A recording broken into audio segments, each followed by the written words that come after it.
Kung handa na po tayo makinig ng Word of God, nais ko po kayong tanungin, ano ba ang mahirap matutunan sa buhay na to? Ano ba mahirap matutunan? What is the hardest to learn in life? Ano ba yung pinakamahirap na pwedeng matutunan ng tao sa buhay na to? Ano kaya? Siguro sa eskwela, nahihirapan tayo pag tinanong sa eskwela, ano mahirap matutunan sa eskwela? Sabi nila yung math, kasi mas maraming tao hirap sa math, pero meron namang mga tao magaling po dyan. Hindi naman po lahat hirap dyan, meron ding magaling dyan. Pagdating sa eskwela, math. At paano ba natin po malalaman na yung isang bagay ay mahirap matutunan? Ano kaya ang katangian nun? Bakit nasasabi natin, ang hirap naman matutunan yan? Ang hirap naman?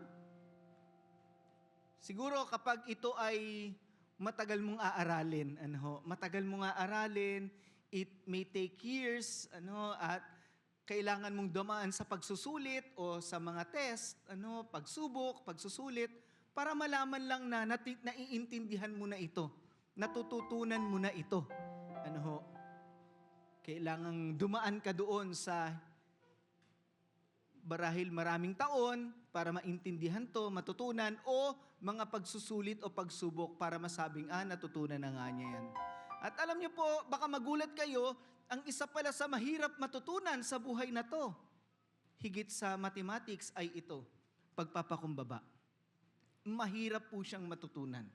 Hindi po siya madaling maintindihan, hindi po siya madaling ma-produce sa buhay natin, kasi po it may take time, it may take years, and it may take many tests for us to be able to learn this. At paano ko po nasabi yan? Ano po sabi sa Bible? Ito po yung storya ng mga Israelites na sila po ay for 40 years tinuturuan ng Panginoon matutong magpakumbaba. Pero hindi po nila ito natutunan. Ano pong sabi dyan? And you shall remember the Lord your God led you all the way this. Gano'ng katagal po? 40 years in the wilderness to humble you. Why did God lead them in the desert for 40 years? To humble them, to test them, to know what was in your heart, whether you would keep His commandments or not. Sino nagsasabi? Ang Diyos may tinuturo sa atin. Minsan, kaya tayo nandun sa sitwasyon na yon, tulad ng Israelites, nasa desert sila kasi may tinuturo ang Diyos. At kung minsan, hindi tayo makaalis agad sa sitwasyon na yon kasi natatagalan tayo doon kasi hindi natin matutunan ang tinuturo ng Diyos. In the case of Israel, it took them 40 years. At alam niyo po, hindi nga po nakapasa. Hindi nga po nakapasa pagdating po sa humility ang Israel. Kaya yun po pag-uusapan natin, 40 years, inabot po sila. Bakit to mahirap? Mahirap matutunan to, ang Israelita, 40 years sila inabot. Ang tagal. At mahirap din po ito matutunan kasi hindi ito natututunan basta lang dahil tinuro. Kailangang maranasan mo. It can only be learned through experience. Kaya di ba may kasabihan tayo, it was a humbling experience. It can be learned only by experiencing it. So mahirap matutunan ang humility at yan ang gusto nating matutunan at yan ang pag-aaralan po natin ngayong umaga. How do we learn it? Although it's hard, we need to learn it. Kailangan matuto tayong magpakumbaba. Tayo po ay yumuko saglit at manalangin.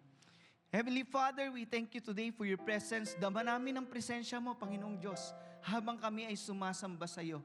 At alam namin, Lord God, hindi masasayang ang pagtungo namin sa bahay-sambahan upang magbigay ng papuri sa iyo, maghandog sa iyo, at tumanggap ng salita mo.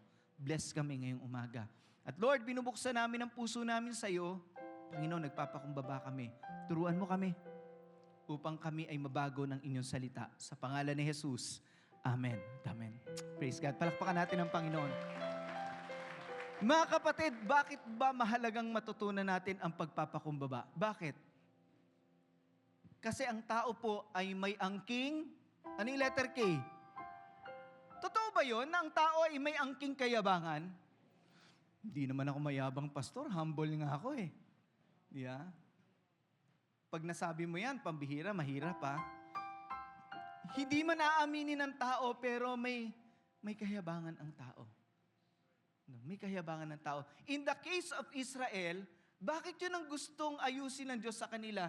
Alam niyo po, ang tao po, kahit walang ipagmamalaki, ay marunong magmalaki.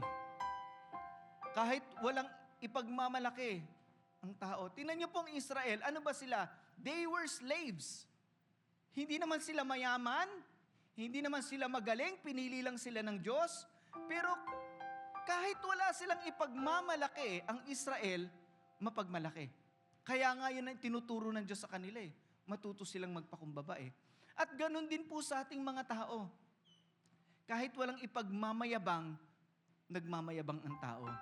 Lalo na kung meron na siyang ipagmamalaki.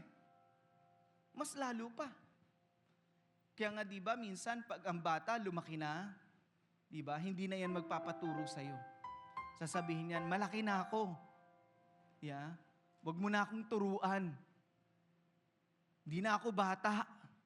Yeah, yan ang mga banat sa atin. Mapagmalaki ang tao kahit wala siyang ipagmamalaki. Lalo na kung meron na. Kaya problema ho ito ng tao. Alam niyo po, paano ba natin makikita o paano magmamanifest sa tao ang lack of humility? Paano ba nakikita yung pagmamalaki sa isang tao? Una po, sa salita pa lang niya. Pag nagsalita po ang mapagmalaki, di ba sa Pilipinas may tinatawag tayo, binubuhat niya ang sariling bangko. Di ba? Mahilig siya magbuhat ng sarili niyang bangko. Pag nagkwento, siya yung magaling. Through their words, sa salita pa lang. At paano nila tatratuhin ang ibang tao? Doon mo malalaman. It's not just by words, it's also how they treat others. Tayo ba ay kind sa kapwa natin? Tayo ba ay ganon? Or are we so hard on others? Through our words and how we treat others will show if we have humility. At bakit ba natin to kailangan matutunan? Pastor, bakit ko kailangan matutunan yan? Mas maganda nga matutunan ko maging great eh. Bakit ang tinuturo mo ay pagpapakababa? Dapat, I want to be great. At alam nyo, natural sa tao, gusto ng tao, siya yung great. Pero kabaliktaran, ang Biblia tinuturo sa atin ang pagpapakumbaba. So why do we need to learn humility? Bakit ba? Una, pag may humility ka kapatid, may pagpapakumbaba ka, madali ka matututo. You will learn easier. Mas madaling turuan ang taong may pagpapakumbaba. You will learn easier. Alam niyo po, ang mahirap, isa pang uling tanong, anong mahirap matutunan? Di ba sabi natin humility? Pero bago pa yung humility, may mahirap matutunan. Ano yung mahirap matutunan? Mahirap matutong matuto. Ulitin ko, mahirap matutong matuto. Paano ba yan? It's hard to learn how to learn. Mahirap matuto, paano matuto? Nalituloy ako. May natututunan ba kayo? Di ba ang hirap matuto? Kaya nga may kanta si Gary Valenciano, di na natuto eh. Hindi magkanda tuto ang tao. Kaya hindi magkanda tuto ang tao kasi mahirap matuto dahil sa kanyang kayabangan. At yun po ang nagiging barrier for learning. There are barriers in learning. Merong mga hadlang sa pagkatuto. May mga hadlang po. Ang unang hadlang, nakarinig na ba kayo kapag may tinuturuan, ito ang sagot niya? Alam ko na yan. Di ba? May mga taong, alam ko na yan. Paano mo tuturuan ng isang taong alam na niya yun? Maraming tao nagkiklaim alam na nila yan. Wala silang interest matuto dahil alam ko na yan eh. Maraming taong all-knowing ha. Alam ko na yan. Huwag mo na akong turuan. Pag ganyan po tayo, naglalagay tayo ng balakid sa pagkatuto natin. Pero pag may pagpapakumbaba sa ano ba ang kailangan kong maintindihan? Ano ba ang kailangan kong matutunan? Hindi yung, alam ko na yan. Pangalawa, nagkakaroon ng balakid, mahirap turuan ang isang walang pagpapakumbaba kasi feeling niya alam na niya yan. Isa pa, minsan, ayaw niya talaga yun. Ayoko yan. Pwede bang ibang topic? Kaya po, minsan sa church, hindi tayo nagkandatuto sa giving. Kasi pag ang topic ay giving, nagsasarado yung tenga natin. Ayoko yan. Kaya mo hindi matutunan ang giving, ayaw mo yun. Sa school, pag ang subject ay math, kaya pala hindi ka natuto, ayaw mo na kagad. Ba't di mo pagtiyagaan?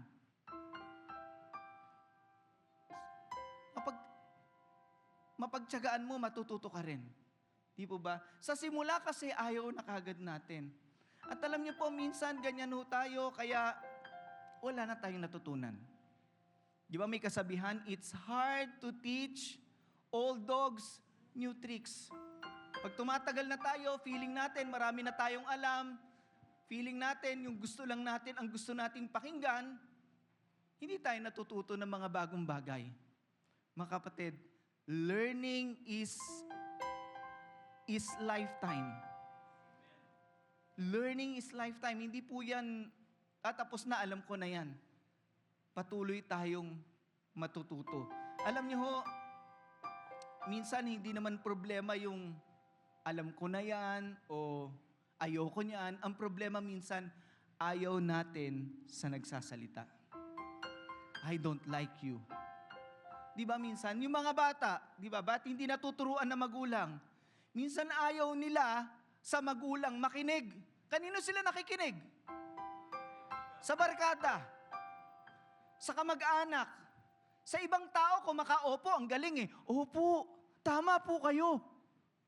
Pero sa magulang, makakontra, wagas. Di ba? Kasi ayaw mo yung magulang mo nagtuturo sa'yo. Pero pag ibang nagtuturo na sa'yo, tanggap mo. Yeah? Sometimes it's not the message, it's not the lesson, it's the teacher. Tingnan nyo minsan sa church, namimili ng preacher. Ay, hindi si ano. Tuloy, nagtuturo yung pinatayo dito, dahil hindi yung gusto mong tumayo. Ay, ayoko na. Paano ka matututo? Huwag ka mamili. Sabi mo sa katabi mo, huwag ka mamili. Namimili ka, ito type ko, ay, salamat siya magpipreach. Ay, ganado yan, parang ano yan, pulang-pula ang hasang yan. Di ba? Pero pag yung ayaw nyo, ay, naku yan, ang tagal magturo niyan. Di ba? Ba't di ka mag-concentrate sa tinuturo niya? May matututunan ka rin. Di ba? Sometimes it's, you don't like the one telling you what you need to learn. Diba? Those are barriers in our learning. But if we have humility, mga kapatid, it will be easier for us to learn. Sino dito gusto maraming matutunan? Kailangan bumukas ang puso natin para tayo po, sa pamamagitan ng pagpapakumbaba, tayo po'y maraming matutunan. Kaunti ang natututunan ng taong hindi mapagpakumbaba, kakaunti. Kailangan bumukas ang puso natin sa pagpapakumbaba. Pangalawa, kung yung easy, magiging easy ng matuto, pati yung mahirap gawin, magagawa mo pag may humility ka. Even the difficult things, you can do it if you have humility. Now, ang tanong ko sa inyo, ano ang mahirap gawin? Anong mahirap gawin? Sige nga po, mag-isip kayo na mahirap gawin. Sige nga, papaisipin ko po kayo. Ano ang mahirap gawin? What is something that is difficult to do? Ano yung mahirap gawin? Ano po? Sige nga. Magpatawad. Tama, mahirap po yan. Yung pagpapatawad, binibigay mo sa iba. Pero meron pa bago magpapatawad eh. Correction, tama. Sino i-correct mo? Minsan, madaling mag-correct ng iba. Pero alam nyo ba, ang mahirap yung tanggapin ng ating sariling pagkakamali. Di ba? Bakit madalas ang mali yung iba? Pero yung sarili nating mali, hindi natin matanggap yun. Di ba may turo ang Panginoon? Minsan nakikita natin yung kamalian ng iba, pero yung sa atin hindi. Mahirap tumanggap ng pagkakamali. Mahirap. Ang hirap tanggapin na ikaw yung mali. Subukan nyo na ba yon? Ikaw yung mali. Minsan nag-argue kayo, alam mong mali ka talaga, pero ipipilit mo pa rin na tama ka kasi ayaw mong tanggapin na nasa yung pagkakamali. Kaya ganito po ang tao. Bakit madalas ang tao nagsisisihan? Kahit sa mga maliliit na bagay, nagsisisihan ng tao. Bakit? Di ba? Halimbawa, kumain sa restaurant, pagkakain, hindi masarap. Ano sasabihin to? Kasi, sabi to na tayo kumain sa... Wala naman siya sinabi. Di ba? May mga ganun wala naman sinabi. Pero sabi ko na doon tayo sa kabilang restaurant Nanood ng sine, pangit yung napanood. Sabi ko na nasa sine maganto Di ba? Hindi siya ang mali lagi. Di ba? Hindi siya ang mali. Laging ang mali yung iba. Kasi mahirap tanggapin ang pagkakamali. Ngayon, pag magagawa mo lang tanggapin ang yung pagkakamali, pag may humility ka. Sorry, mali ako. Sige po, palakpakan natin ang Panginoon. Pasensya na, mali ako. Pasensya na, mali ako. Ang hirap lunukin yun kasi ikaw ang mali. At alam niyo po, pagdating sa mali, kaninong mali ang paborito natin pag-usapan? Yung sa atin o sa iba? Siyempre, ang lakas sa sagot nyo, sa iba. Kaya nga may grupo ng mga marites, mga grupo ng chismosa. Tanong ko sa inyo, ano ang paboritong pag-usapan ng chismosa at mga marites? Yung maganda ba sa kapwa niya? O yung mali sa kapwa niya? Lahat ng mali. Kasi, tanong ko, bakit mahilig sa mali sa kapwa niya ang marites? Bakit? Kasi lumalabas siya ang magaling. Diba?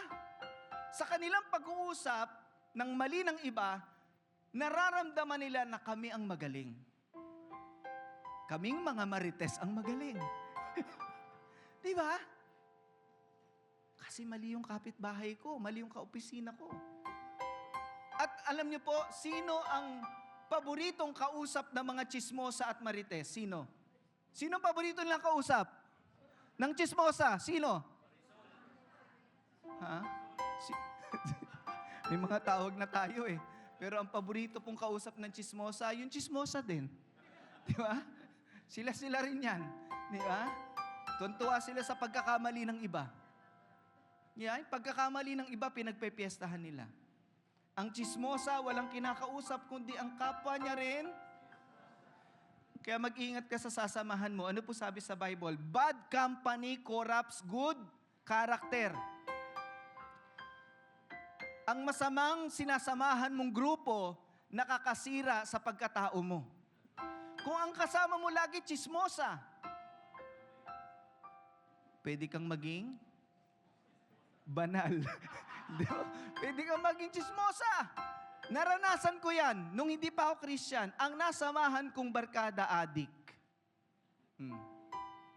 Anong mangyayari? Anong ginagawa nila? Ano ang mundo nila?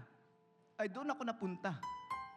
Kaya hindi rin malabo, kaya samahan nyo yung mga mabubuting tao. May takot sa Diyos.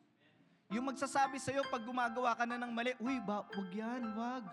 Yung imbis na magbuhos ng gasolina, tubig ang ibubuhos para mahimasmasan ka. Pero pag ang kasama mo bira, masusunog ka sa galit. Mga kapatid, lampasan na natin tong chismosa. Mahirap tumanggap ang pagkakamali at kung nagagalit ka ngayon, kapatid, habang nagpipreach ako, malamang tinatamaan ka. Ako yun. Nakakagalit to si pastor Yeah. At pansinin nyo, sorry, wala naman pong pero sino ang madalas magchismisan? Lalaki, babae? Ay, nag-away na. Sino madalas magchismisan? Yeah. Wag na, baka magkagulo pa sa church. Parehas na lang po. At pag hindi natin matanggap ang pagkakamali natin dahil wala matindi yung pride natin, pag ginawan tayo ng mali, ito pa mas malalim dyan pag ginawan ka na ng mali, hindi ka makakapagpatawad kapag ginawan ka na ng mali. Yung una, pinag-uusapan lang yung mali, ngayon, ginagawan ka na ng mali. Ang hirap magpatawad, di po ba? Pero alam nyo ba, turo ng Biblia ang pagpapatawad? Tama po ba? Tinuturo ng Bible yan. Kaya mga kapatid, para lang magagawa natin yan, kakailanganin ng pagpapakumbaba. Tinuturo ko to, hindi po dahil magaling ako, pare-pares lang tayo. Kasi uulitin ko, Israelita nga, 40 years eh. Di ba? Baka minsan akala natin, humble na ako. Hindi. Minsan lalabas yan sa buhay mo. At kailangan mo pa rin i-deal. Mahirap magpatawad pag may nakagawa sa'yo ng mali. Mas malalim po yun. At bakit tumatagal yun? Wala ang pagpapakumbaba. When we learn to humble ourselves, we learn to forgive others. Amen po ba? We learn to forgive others. Kaya sabihin mo sa katabi mo, magpatawad ka na. Sige, sabihin mo, magpatawad ka na. Patawad ka na. Kasi kaya hindi mo mapatawad, hindi mo maipakita yung pagpapakumbaba. At alam niyo po, pagka inisip natin ang mapagpakumbaba, ano bang itsura ng mapagpakumbaba? Sa palagay niyo? Ano itsura ng mapagpakumbaba? Ito ba yung mga taong tahimik? Meron tayong misconception, pag tahimik, ay mapagpakumbaba yan, di nagsasalita, baka pipi yan. Di ba? Lahat, karamihan ng tahimik, ang ating pananaw, humble yan, tahimik yan eh.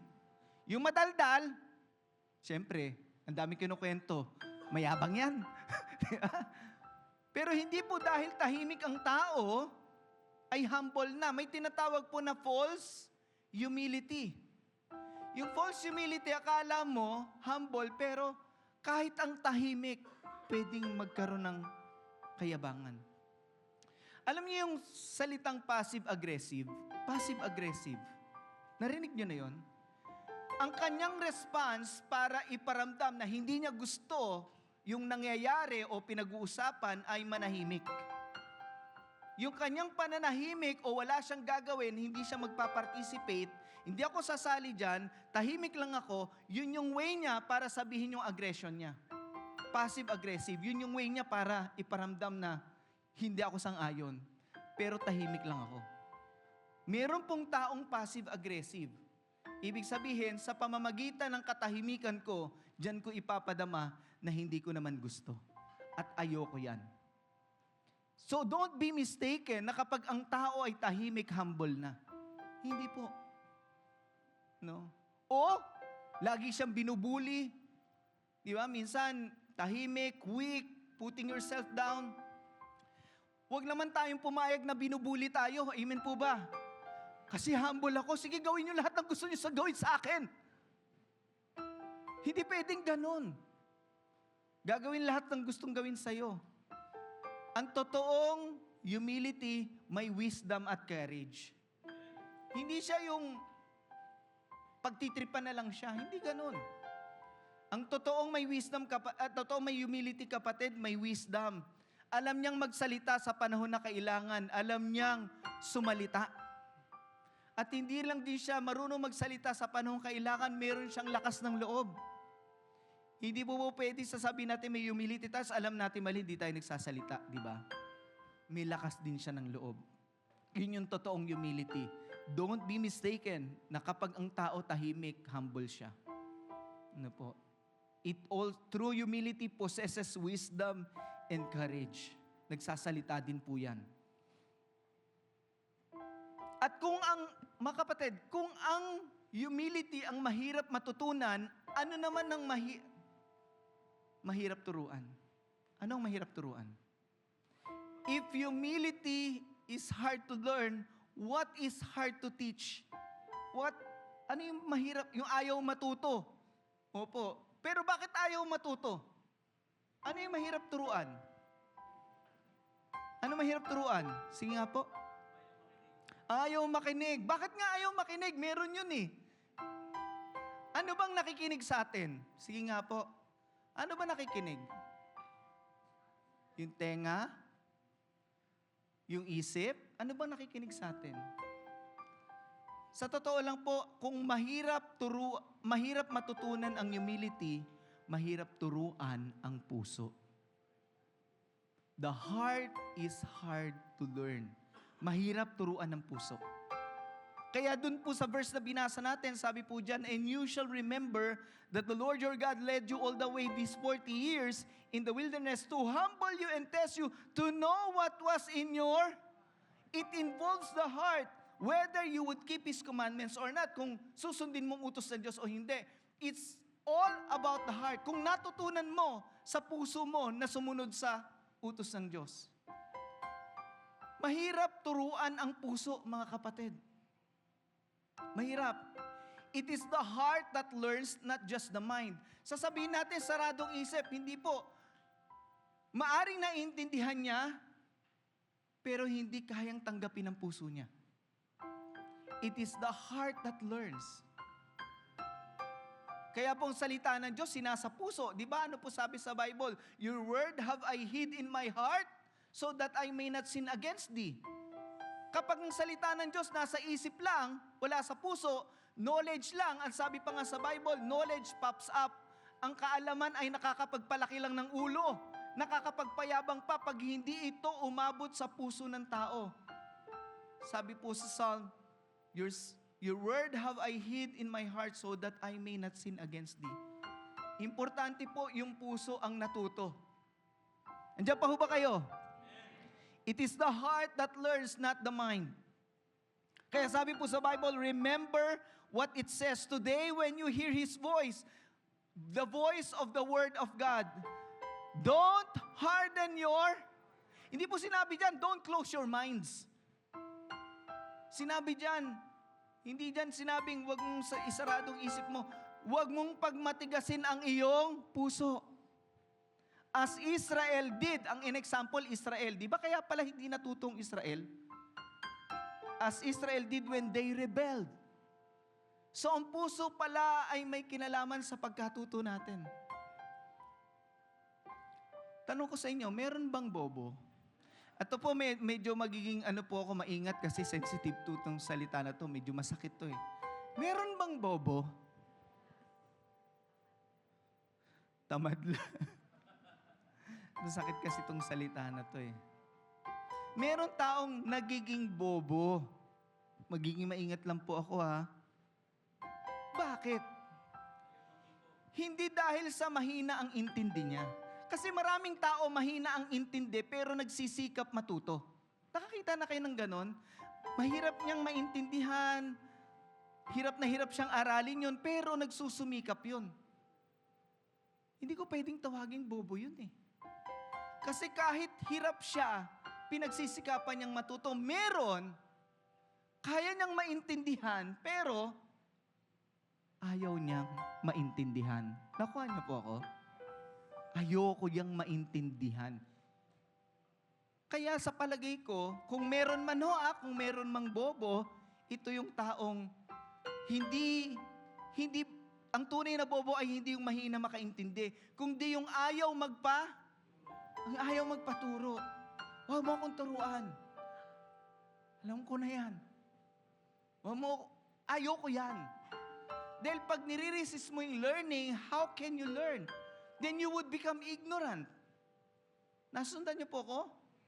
At let me show you anong sabi ng Bible, bakit yung ayaw magpaturo ay, paano ba? Hindi ko masabi yung word na bobo, pero nagiging fool. Ganun na lang. Nagiging fool. Knowledge begins with fear and respect for the Lord. But stubborn, what? Fools. Mga hangal.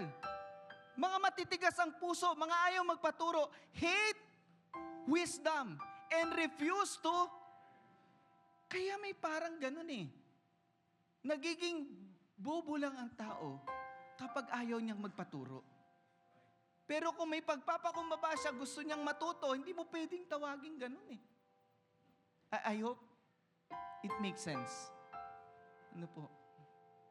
Kawawa naman yung nahihirapan na nga matuto pero pinipilit pa rin. Meron naman kayang-kaya niyang matutunan pero ayaw. Yeah. Ang tawag doon fool, stubborn fool. It's a word that is harsh because they hate wisdom and they refuse to learn. Sabi sa Bible. Now, Pastor, ano naman mapapala ko dyan? Gusto kong maging mapagpakumbaba at mahirap palang matutunan yan. Ano mapapala ko dyan, pastor? Meron ba tayong mapapala sa pagpapakumbaba? Minsan, kasi pag tinamaan na po yung pride natin, yung ego natin, ayaw na ayaw natin yun. Kasi parang nagiging mababa tayo. Ano ho? Ano mapapala ko dyan? Ano po? Ano mapapala ko dyan? By the way, before that, ignorance is the problem of the heart. It is the problem of the heart. Yung pagkawala ng pagkatuto ay problema ng puso. Tingnan niyo po sabi sa Bible. They are darkened in their understanding. Nagdilim ang kanilang pangunawa. Alienated from the life of God. Because of the ignorance that is in them. Why did they become ignorant? Due to their hardness of heart. Now it's true. Ignorance is the problem of the heart. They are darkened in their understanding, alienated from the life of God because of the ignorance that is in them due to the hardness of their ignorance is the problem of the heart. Yung puso ang may problema. Kaya hindi matuto. Di ba nakakita na kayo? Ang dami ng maling ginawa sa buhay. Nabuntis na. Iniwan ng lalaki. May nakita na namang bago. Nabuntis na naman. Iniwan na naman siya. Tapos may nakita na namang bago. Meron nga, binugbog na ng lalaki. Hiniwalayan niya, tapos sinuyo. Sila na naman ulit. Tapos bubugbugin na naman siya. Diba? Walang natutunan ang puso. Yeah. Due to the hardness of the heart. Now, what can we gain from being humble? Una po, gusto ng Diyos na matutunan nating magpakumbaba at matuto tayo mula sa ating puso. Ito ang gusto ng Panginoon ngayong araw. Matuto tayong magpakumbaba sa Diyos at sa kapwa natin at matutunan natin ito mula sa ating puso. We learn it from the heart because it is the heart that learns. Now, ano mapapala natin? Una po, we will find favor in God. Papaboran ka ng Diyos. Ano po sabi sa Bible? But He gives us more grace. That is why Scripture says, God opposes the proud, but shows favor to the humble. Hindi lang grace ang ibibigay ni Lord, may pabor pa siya sa'yo. Pero kapag tayo po ay mapagmalaki at nakikita ng Panginoon yon sa atin, wala ang pabor. Ang pabor ay nasa mapagpakumbaba. Kaya kapatid, ano man ang sitwasyon mo ngayon o meron kang kinakaharap, ang pagpapakumbaba mo ang magbibigay ng pabor ng Diyos sa buhay mo. Sige po, palakpakan natin ang Panginoon. Pangalawa, likeness. Matutularan mo ang attitude ni Lord. Alam niyo, ang tao may attitude eh. Ayaw natin tanggapin, may attitude tayo. Lahat tayo may attitude. Yung pinakamagandang attitude na tularan yung attitude ni Lord. Ano pong sabi sa Bible? You must have the same attitude Christ Jesus had. Ang maging attitude nyo katulad kay Lord. Ano ba yung attitude ni Lord? Sabi po dyan, though He was God, He did not think of equality with God something to cling to. Bagamat si Jesus ay Diyos. Sino naniniwala si Jesus ay Diyos? Sabi po yan sa Bible, though He was God, sabi ng lakas God, Jesus is God. He did not think of equality with God, something to cling to. Hindi niya pinanghawakan, hindi, Diyos ako. Walang makakagalaw sa posisyon ko. Ako ay Diyos. Hindi niya pinanghawakan yun. Anong ginawa niya? Para iligtas tayo. Instead, He gave up His divine privileges. He took the humble position. Ang posisyon niya Diyos, pero nagpakababa siya. He took the humble position of what? From God to slave? From God to servant? And was born as a human being, from God to becoming a human? When He appeared in human form. Ginawa ng Panginoong magpakumbaba. bagamat siya'y Diyos. Para tayo iligtas. At tayo naman bilang kanyang tagasunod, tinutularan natin ang pagpapakumbaba niya. Na kahit alam nating masakit, pero gagawin natin dahil gusto nating matularan siya. Mga kapatid, sige po, palakpakan natin ang Panginoon. Sa iyong pagpapakumbaba, tinutularan mo siya. Di ba yung krus pag tinignan mo parang talo? Parang talo naman. Napako, namatay. Pero tandaan nyo, after 3 days, nabuhay siya muli. Ganon din sa atin. Minsan, yung sa palagay mong talo ka dahil nagpakumbaba ka, sa totoo lang nun, panalo ka. Panalo ang nagpapakumbaba. Kapatid, minsan kailangan nating matalo para manalo. Di ba? Minsan kailangan nating matalo para manalo. Kung sa palagay mo, talo ka, hindi. Ang nagpapakumbaba, nagtatagumpay.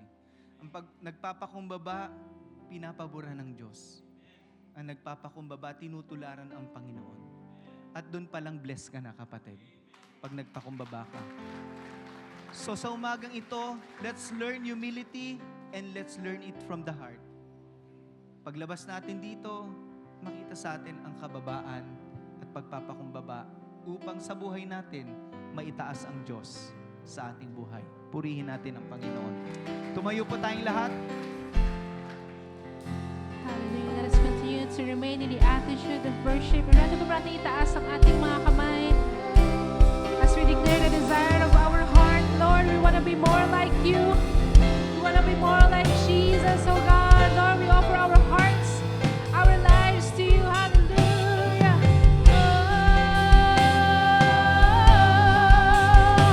Oh Lord, change me like only you can. Here with my heart in your hands. Father, I pray, make me more like Jesus.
that is our prayer today. Make us more like you, Lord. Gusto namin tularan ang attitude na meron ka, Panginoon. So Lord, we pray that today, Lord, help us, Lord God, na mabago ang aming puso, Panginoon, sapagkat puso pala ang natututo, Panginoon. Matutunan naming magpakumbaba, Panginoon. Hindi lang sa iyo, Panginoon, kundi pati sa kapwa namin. Pati sa taong nakagawa sa amin ng mali. Lord, tulungan mo kami. Na yung mahirap ay magawa namin sa buhay namin. Magawa naming tanggapin ang pagkakamali o magpatawad ng kapwa. Panginoon, sa pamamagitan lang ng pagpapakumbaba mangyayari ito. Kaya Lord, sa umagang ito, nagpapakumbaba po kami sa inyo. Tulungan nyo kami. Tulungan nyo kami, Panginoon, na sa buhay namin, makita ang katangian mo. At Lord, naniniwala kami na sa aming pagpapakumbaba, papaboran mo kami. Papaboran mo kami, Panginoon. At ang grasya mo ay sasagana sa aming buhay. Marami pong salamat, Panginoon. Panalangin po namin na ma-apply namin ang amin na pag-aralan sa umagang ito. At sa paglabas namin sa lugar na to, ang salita mo ang babago sa aming puso at pag-uugali. Salamat po, Panginoon. And today, we just want to thank you for this wonderful moment that we have learned from your word, we have experienced your presence, and we will be going home blessed, Lord God. Pinagpala mo na kami, Panginoon. Lord, marami pong salamat. I declare blessing upon your people. Sino man dumating ngayon, may mabigat na problema, katagpuin niyo po siya. Huwag niyo hayaan matapos ang service na to, nadala pa niya ang kabigatan na yon. Lord, iniiwan namin sa inyong banal na harapan ang aming mga problema, ang aming mga kabigatan, at tinatanggap namin ang iyong katugunan sa aming buhay sa umagang ito. Mahal mo kami, Panginoon. At Lord, makapangyarihan ka. Sa iyo kami umaasa. Panginoong Diyos, binibigay namin ang lahat ng papuri at pagsamba sa iyo sa ngalan ng Ama, ng Anak at ng Diyos Espiritu Santo. Amen at amen. God bless you.